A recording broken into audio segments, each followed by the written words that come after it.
ഗന്ധത മാത്രം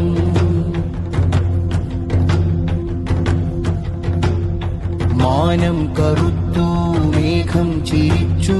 മഷിയായി പെയ്തു മഴത്തുള്ളികൾ വിത്തിന്റെ ഉള്ളിൽ ചോര ചലിച്ചു ജീവേകി ഹൃദയം തുടിച്ചു അതിൽ ഫലമായി വാക്കുകൾ കായ്ച്ചു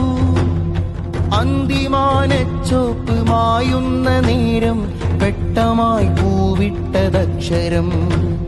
പുസ്തകപ്പാടത്തു കൊയ്യുന്ന തൂലിക പാടുന്ന പാട്ടുകൾ ഇന്നും ജീവനുണ്ട് അസ്ഥിയിൽ പറ്റിയ ചോരയുണ്ട് അത് നാട് നന്നാക്കും കലകൾ